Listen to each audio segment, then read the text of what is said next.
What's up sa inyo guys? Meron tayong pag-uusapan ngayon. Patungkol din to sa aking motor kasi syempre share ko lang sa inyo yung sniper natin kung magkano nabili natin. Bali yung nangyari guys, so yung ginawa ko ngayon nag-voice over lang ako kasi hindi pala gumana yung mic ko. Walang gana. Wow, taniman na pala dito. Ayun nga guys, share ko lang sa inyo kung ano yung sniper ko. Yung sniper pala natin is version 2. So, kung napapansin nyo, yung version tong sniper natin, goods na goods pa naman guys. So, walang problema.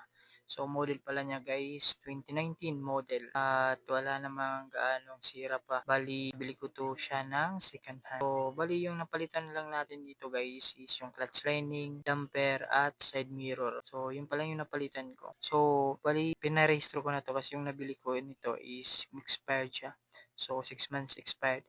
So, bilis lang naman magparehistro. So, wag niyo nang pansinin guys, yung nasa side mirror yung may kalawa. Yan, ano lang naman yan guys.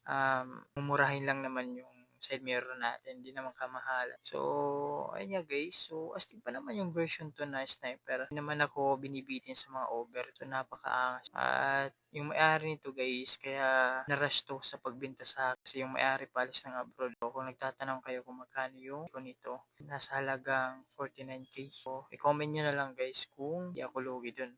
So, salamat. So, napakaangas talaga. Meron na tayong motor na sniper version 2. So, wala namang problema sa takbo. Goods na goods pa naman siya guys. Pero meron lang tong papalitan yung shock na.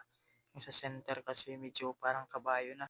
Talbog-talbog. Pag rough road, napakaangas naman din dito guys. So ayun nga guys, comment nyo na lang kung goods pa para sa inyo yung sniper version 2. Pero para sa akin goods na goods.